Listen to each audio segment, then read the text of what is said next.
Hey, it's Rob here, and today we're going to discuss energy system training. We're going to kick it off with aerobic energy system and how this is going to help improve your combat sport skills training, and if you're competing on the mats or in the ring, how it'll improve you as well.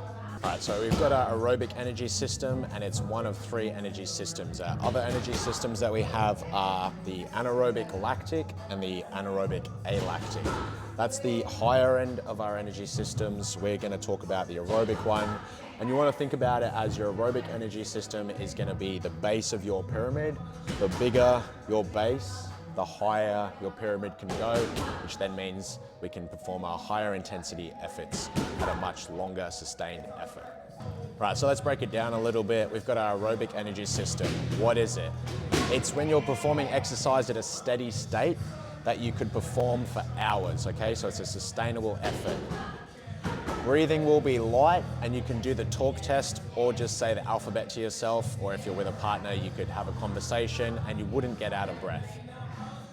It's a low intensity, sustainable effort. That's what you need to remember. So running, biking, hiking, rucking, swimming, modalities where it's a nice low intensity.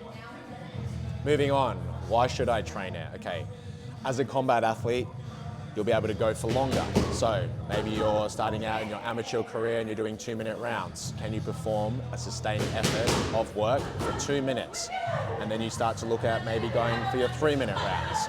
Maybe you do MMA, so you want to be able to work hard for 5 minutes, okay? So we want to have the ability to go longer.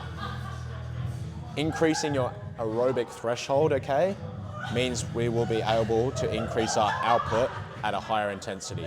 So like I was saying before, the bigger the base of your pyramid, that means we can increase our output at higher intensities in that pyramid.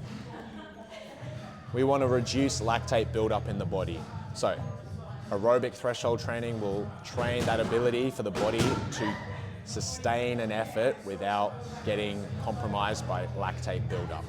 Lactate buildup, your arms are burning, your legs are burning, okay? You're starting to fatigue, you can't output as much energy anymore because the lactate is building up in the muscle and you physically can't keep going anymore. So as a combat athlete, super important that we reduce that lactate buildup, or the capability for our body to flush that lactate out so we can perform longer sustained efforts. Right, how do I train it? So, low intensity modalities. Like I mentioned earlier, bike, run, hike, ruck with a bag on your back, swimming if you're good at swimming. I really like the assault bike, or the air bike as people call it. It's low impact, it's getting a little bit of rotation through that upper body, and it's nice and easy on the legs. If you can swim really well, go for a swim.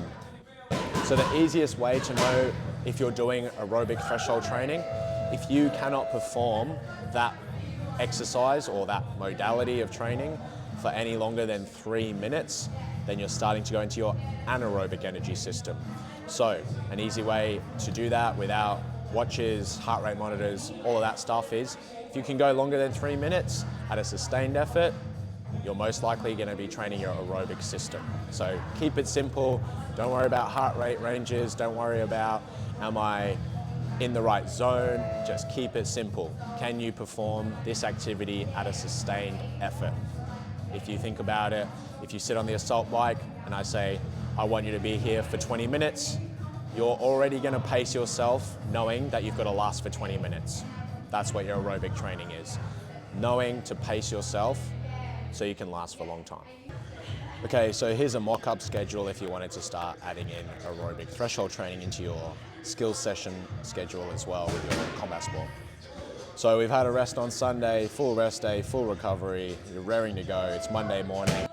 Let's do some strength training, some power, some speed, picking one of those things to work on, because then in the evening, we're going to come in, we're going to do our combat sports skills session. We're going to wake up on the morning on Tuesday, we're going to hit some aerobic threshold training. So run, bike, swim, hike, ruck, whatever it is. We're going to try hit a minimum of 30 minutes for that session and a maximum of 60 minutes, okay? Then we're coming in again, skill session in the evening. Wednesday, we've had a full 48 hours to recover now from our last strength session, so we're going to hit again either strength, speed, power, pick one, any one will do. Just make sure that it's different to your Monday session, okay? Working some different planes of movement. Wednesday afternoon, evening off, midweek. Allow the body to recover, adapt, because then we're gonna hit some aerobic threshold conditioning again on our Thursday morning. Okay, if you pick something here like a bike, maybe mix it up. Maybe do a run, maybe do some shadow boxing for rounds. Pick something different. Keep it varied so you don't get bored. If you don't mind, do the same thing. Skill session on that evening, then we're gonna have Friday morning off if you want to. Skill session in the Friday evening, skill session on Saturday morning. As I know, most martial art gyms, combat sport gyms only run Saturday morning classes. So there it is, there's a schedule that you could do, a mock-up schedule, make it fit your routine. You wanna hit minimum 2 aerobic threshold sessions a week to start with, 30 minutes minimum each, up to 60 minutes. It just completely depends how much time you have. 30 minutes will be money in the bank. That'd be awesome.